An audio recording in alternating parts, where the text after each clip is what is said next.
আসসালামু আলাইকুম। ডিভাইস ডক্টরের পক্ষ থেকে আপনাদেরকে স্বাগত। নতুন আরেকটি ভিডিও নিয়ে আপনাদের মাঝে চলে আসলাম। আমার হাতে যে ফোনটি দেখতে পাচ্ছেন সেটি হচ্ছে রেডমি নোট 8। তো এই ফোনটির প্রবলেম হচ্ছে ফোনটির পাওয়ার বাটন কাজ করে না। তো আমাদের কাছে আসার পর আমরা দুটি প্রবলেম বললাম, দুটির মধ্যে যে কোনো একটি হয়েছে। হয় বাটনের ভুল হচ্ছে রেবনের প্রবলেম, আর না হয় বাহিরের যে বাটন রয়েছে প্লাস্টিকের সেই বাটনের প্রবলেম। তো আমরা কি করলাম, প্রথমত ফোনটিকে খুলে নিব। রেডমি নোট 8 এর পাতলা শাল্টার থাকে পিছনের গ্লাসের। তো আমরা এটা খুলতে গেলে অবশ্যই আমাদেরকে হটগান ব্যবহার করতে হবে। হটগানের হিটিং রেট 320 রাখতে হবে এবং যতক্ষণ না ভিতরের গামগুলো ভালোভাবে গলে যাচ্ছে ততক্ষণ ভালো করে হিট দিতে হবে। তারপর আস্তে আস্তে এটা খুলতে হবে। তো আপনি দেখতে পাচ্ছেন আমিও ভালো করে হিট দিয়ে নিচ্ছি যাতে করে ইজিলি খোলা যায়, কারণ এগুলো খুবই পাতলা হয়, ভেঙে যাওয়ার চান্স থাকে। তো এটা খুবই আমি যখন নতুন নতুন কাজ শিখি ঠিক ওই সময় একটি ফোন আসে হাওয়াই। তো হাওয়াই ফোনের পিছনের গ্লাসের এরকম কভার ছিল। তো আমি হিট দেওয়ার পর ওটা খুলতে গিয়ে ভেঙে ফেলেছিলাম। ঠিক তখন ওই সময় থেকে আমি এইগুলো খোলার প্রতি খুব মনোযোগ দিই এবং আস্তে আস্তে এটা খুলতে সক্ষম হই।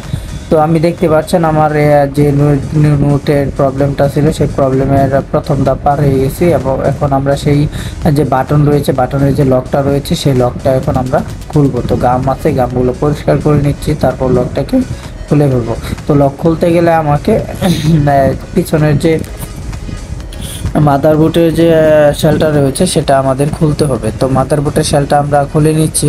খোলার পর হচ্ছে আমরা যে লক রয়েছে সেই লকটা খুলে ফেলবো। দেখতে পাচ্ছেন আমরা সেই লকটা খুলে ফেলছি এবং বাটনটা যে রয়েছে সেই বাটনটা আমরা বের করে নিচ্ছি। তো বাটনটা বের করে নেওয়ার পর আমরা দেখবো যে বাটনের কি প্রবলেমটা। দেখতে পাচ্ছেন আপনারা যে বাটন বের করে ফেলেছি। এখন আমরা অন্য একটি বাটন দিয়ে এটাকে চেক করে নেব। তার আগে আমরা ভিতরে যদি গাম থাকে, ময়লা থাকে সেটা পরিষ্কার করে নিচ্ছি যাতে করে ইজিলি বোঝা যায়। তো আমরা চেক করে দেখলাম ফোনটির সুইচ কাজ করছে। তো আমরা এখন নতুন আরেকটি বাটন নিচ্ছি অন্য ফোনের। তো এই বাটনটা দিয়ে আমরা এখন ট্রাই করব। তো দেখেন এখন ভালোভাবে কাজ করছে। সুতরাং বাইরে যে বাটন রয়েছে সেটা সমস্যা। আমার হাতে একটু ছ্যাঁকা লেগেছে, যখন আমরা হিট দিই তখন ওই হাতে একটু ছ্যাঁকা লাগে, তা হাতটা লাল হয়ে গেছে।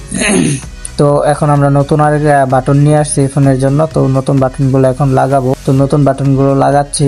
প্রথমত আমরা বাটন বসিয়ে নেব, তারপর যে লকটা রয়েছে সেই লকটা আমরা বসিয়ে নেব। তো লক বসানোর সময় খুবই মনোযোগ দিতে হবে এবং সতর্ক থাকতে হবে, কারণ এই লকগুলো মাঝে মাঝে ভেঙে যায়। তো আমি যে ভলিউম বাটনটা লাগাইছি সেই বাটনটা এবং পাওয়ার বাটন দুটো একসাথে নিয়ে তারপর হচ্ছে লকটা সুন্দর করে বসিয়ে দিব। এখন বসিয়ে দিয়েছে, আমারটা খুব সুন্দর করে বসিয়ে গেছে। আপনাদের যদি কারো লক লাগতে সমস্যা করে তাহলে আপনারা যে ভলিউম বাটন রয়েছে সেটাকে ঘুরিয়ে উল্টিয়ে দিবেন, দু একবার ট্রাই করলে লেগে যাবে। তো আমরা ফোনটিকে লাগিয়ে ফেললাম, এখন আমরা নাট লাগাবো। তো নাটগুলো লাগিয়ে আমরা হচ্ছে এটাকে ট্রাই করব যে হয়েছে কিনা। আপনাদের কারো ফোনে যদি কোনো প্রকার প্রবলেম হয়ে থাকে তাহলে আমাদের সাথে যোগাযোগ করতে পারেন। আমরা নির্ভুলতার সাথে গ্যারান্টি সহকারে কাজ করে দিয়ে থাকি। আমাদের ঠিকানা হচ্ছে স্কয়ার মাস্টার বাড়ি, ভালুকা, ময়মনসিংহ। গুগলে আমাদের সার্ভিস ঠিকানা রয়েছে, গুগলে গিয়ে চার্জ দিবেন মোবাইল সার্ভিসিং সেন্টার। তো বাংলায় লিখতে হবে। আর যদি কেউ গুগল ম্যাপের মাধ্যমে আমাদের ঠিকানা পেতে চান তাহলে গুগল ম্যাপে গিয়ে লিখবেন